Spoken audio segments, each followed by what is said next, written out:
ville de Bobo-Dioulasso, on voit qu'il n'y a pas de jeunes slameurs, ou je dirais il n'y a plus de jeunes slameurs dans la ville de Bobo-Dioulasso.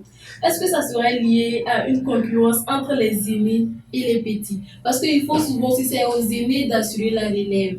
Si souvent les aînés aussi refusent de tendre la main aux petits, est-ce qu'il y aura de relève? Parce qu'on voit que dans les autres villes, en tout cas, le slam vit, il vit réellement. Mais à Bobo-Dioulasso, le slam est un peu sur un pied.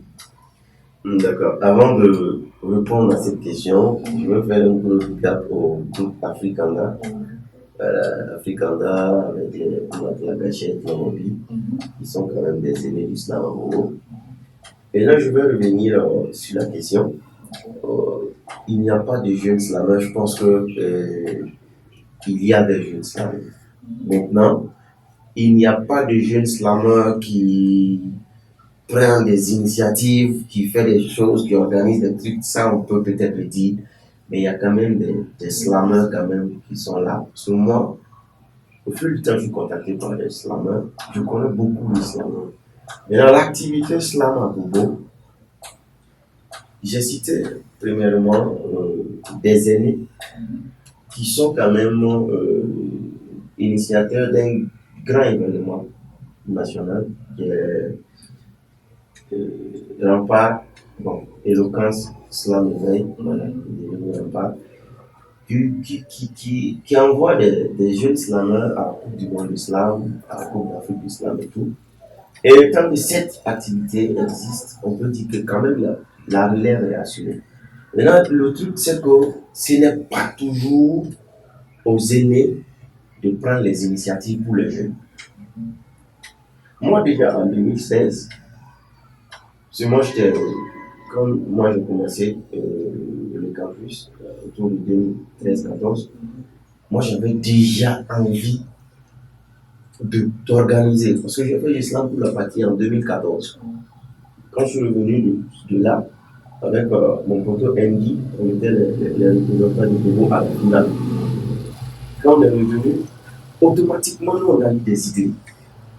Avec les Tony, Black V, et voilà, Milogo, Youssoufa, voilà, Youssoufa, et plein d'autres slameurs. Quand je dis Youssoufa, c'est pas le slameur, il y a un slameur qui se fait appeler Youssoufa, voilà, Talion, et plein de gars qui sont avec des gars avec qui nous avons commencé à faire des initiatives.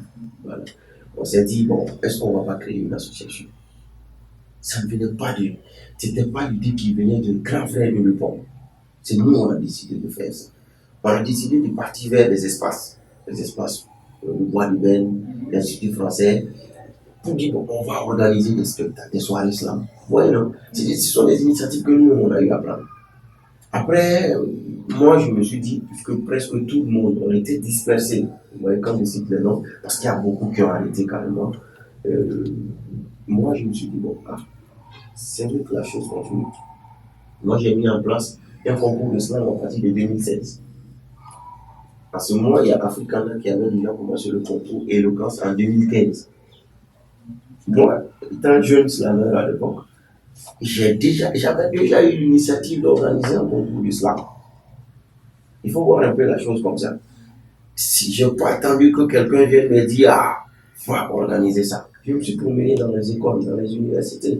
J'ai cherché mes candidats comme ça. J'ai formé certains. Ils sont venus, ils ont compétit. J'ai fait une première édition, une deuxième édition où Modibo Sangari a remporté. La première édition a été remportée par Benji Galou Youssouf, qui est aussi journaliste aujourd'hui. À partir de la troisième édition, ça a commencé à basculer parce que c'est à fond propre pratiquement mon travail. De là, j'ai commencé à organiser encore des soirées en travaillant avec des jardins, des maquis de la ville de Bobo. Je propose un projet. Je dis, bon, moi, je voudrais organiser des soirées où je vais donner la parole aux slameurs. On me donne la scène. J'ai fait ces choses-là jusqu'à Corona, après Corona. La chose a continué. Jusqu'en 2021, j'ai organisé un concert de solidarité pour aider des orphelins. C'était une initiative, tout ça, ce sont des initiatives qui sont venues quand même de ma propre motivation. Et en 2022, il y a eu le concert de slam au théâtre de l'amitié. Le slam est allé au théâtre de l'amitié. Moi, je pense que c'est un combat. Quand vous voyez comment les choses ont évolué jusqu'à arriver à ce niveau où le slam même va au théâtre de l'amitié. Vous voyez des flashs, vous voyez un public comme un peu le concert des rappeurs. Moi, je pense que c'était quelque chose de fort. Les jeunes slameurs peuvent faire mieux que ça. Ils peuvent faire plus que ça. Moi, je n'ai pas fait de la magie. Donc, je n'ai pas fait de la sorcellerie. Et moi, j'étais jeune. Quand je commençais, très jeune, je ne dis pas que je suis vieux maintenant, j'étais jeune. Donc, j'ai commencé les choses sans rien, en fait. Quand je vous dis que un jour, je suis allé déposer mon téléphone pour prendre des bancs, j'ai déposé mon téléphone parce que je n'avais pas l'argent pour louer des bancs. J'ai déposé mon téléphone, j'ai pris des bancs à lui mettre pour que les gens viennent s'asseoir, on fait la chose. Après, bon, je vais trouver la solution pour aller récupérer mon téléphone. Mais si aujourd'hui, le jeune slammer s'assoit et il attend des millions pour commencer, moi je pense que c'est quand même, il ne faut pas ça. J'ai dit toujours aux jeunes, moi je suis jeune aussi, mais j'ai des petits frères quand même, islam.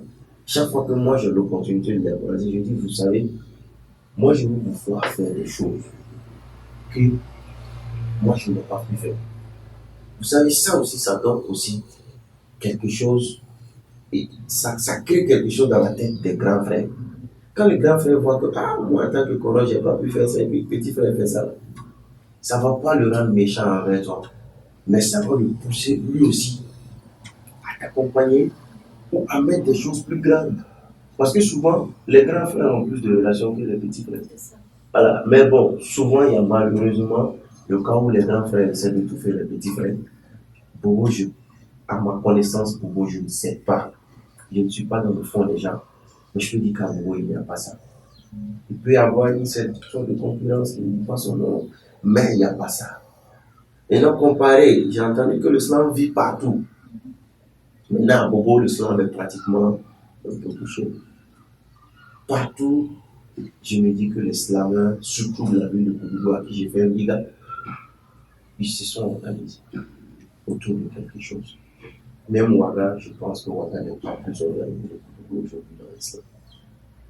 Et je pense que Bobo peut dépasser tout ça. Voilà. On a quand même des slameurs bobolais qui se sont distingués lors des compétitions nationales, lors des compétitions africaines et même lors de la Coupe d'Afrique de Slam. La preuve, les candidats qui représentent le Burkina à la Coupe d'Afrique de Slam quittent Bobo. Pas forcément, certains viennent de Koudougou, de Ouaga pour participer, mais ça part d'une compétition qui est organisée à Bobo de Lasso. Et tant que la compétition vit, je pense que l'islam bobolais vit. Et même sans cette compétition, l'islam bobolais vit. Et accent grave que je suis. C'est vrai qu'il y a eu un moment où il y avait une certaine pause. Mais même pendant la pause, je suis resté avec l'islam. Et quand je vais reprendre, puisque je vais reprendre, c'est imminent. Voilà. Je pense qu'on va encore faire, on va encore donner l'envie aux gens d'écouter l'islam, on va encore donner l'envie aux gens d'accompagner, d'encourager, de valoriser l'islam, parce qu'on va toujours valoriser l'islam tant qu'on va l'exprimer. Je sais que les grands frères ont eu des moments où ils ont dit, bon, c'est fini, celle-là, c'est la fin. Je sais que les RH, Boudé, Boni et tout ça là, il y a eu des moments où ils se sont dit, bon, on arrête. Mais ils ne peuvent pas. Chaque fois, je leur dis ça. On ne peut pas. Parce que ça y est en nous. Ce n'est plus un métier ou quoi, c'est une vie. Et il y a beaucoup de gens qu'on a emportés dans ça. On a emmené des gens, on a embarqué des gens dans notre bateau et on va arriver au milieu et puis dire que bon, nous on va prendre un canot de sauvetage et puis laisser le bateau dans la main des enfants et puis partir. Moi, non. On va aller jusqu'au bout. Voilà. Et je pense que les petits frères, c'est que Safia vient de dire en disant qu'il n'y a pas de jeunes slameurs à Bobo. J'attends que les jeunes slameurs répondent à ça.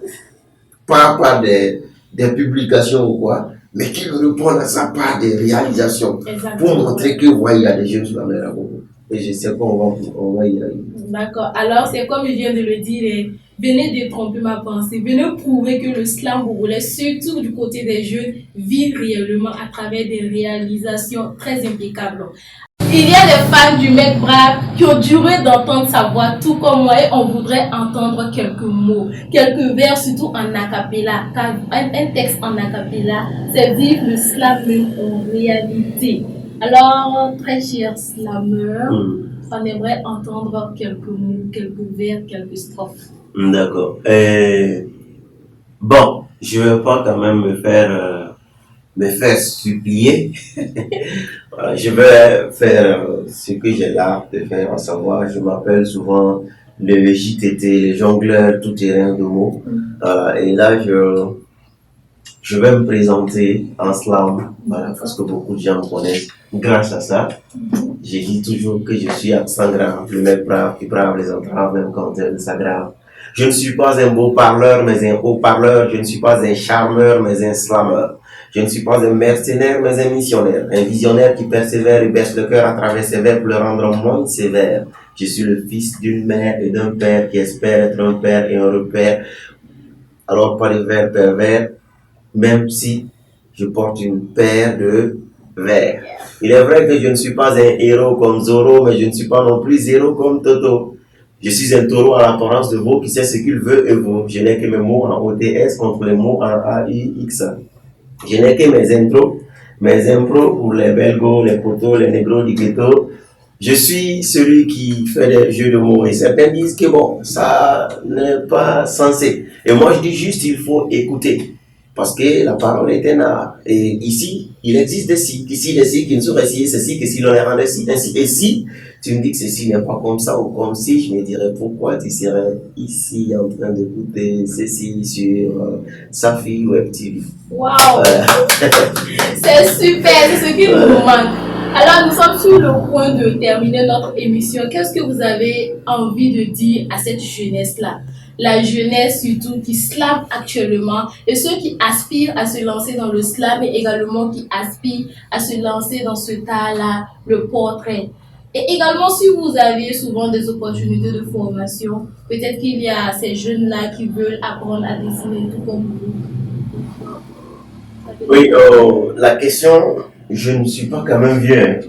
Voilà, quand on me dit d'adresser un message à la jeunesse, je suis aussi, je fais partie de la jeunesse, mais pour certains, je suis un dévancier. Donc, pour ceux qui, quand même, moi j'appelle, ceux que j'appelle les petits frères, les petites soeurs, il faut pas se mettre des limites lorsqu'on pratique un art. Il faut juste voir, est-ce que j'ai des failles dans ma façon de faire, essayer de se remettre régulièrement en question, surtout travailler pour s'exercer. Ne pas se mettre des limites quand il s'agit d'envisager des choses. Et il ne faut pas attendre d'avoir tous les moyens en sa possession pour prendre des initiatives. Tant qu'on peut, le peu qu'on a, il faut commencer avec le peu qu'on a. Maintenant, pour ceux qui s'intéressent aussi au dessin, je suis ouvert pour des formations. Je donne des formations à mon atelier à Belleville. Voilà, je fais des formations privées pour ceux qui veulent se former en privé. Il y a aussi souvent des sessions de formation groupées que j'organise où je prends les gens partout pour les former. Je donne des formations un peu à l'échelle nationale aussi. La prochaine séance est prévue du 26 au 28, voilà, du côté de Ouagadougou. Voilà. Et je crois que c'est la troisième ou quatrième séance session de Ouagadougou comme ça. Parce que bon, moi c'est là où on m'appelle que je vais. J'ai vu que souvent quand on lance des formations, les gens se disent mais le coup. Bon, si on ne peut pas s'asseoir pour quelqu'un quand même qui a appris comme moi au fil des années à se construire, qui décide de transmettre le savoir qu'il a eu. C'est difficile quand même qu'on prenne le temps pour venir former les gens gratuitement, surtout qu'il n'y a pas de subvention ou quelque chose du genre. Voilà, les gens s'attendent à se former, mais ils ne s'attendent pas à dépenser pour se former. Moi, je me dis que l'art est un métier à part entière. Autant tu vas payer des centaines de mille dans une université pour te former dans une filière bien donnée, autant tu peux dépenser pour se former à la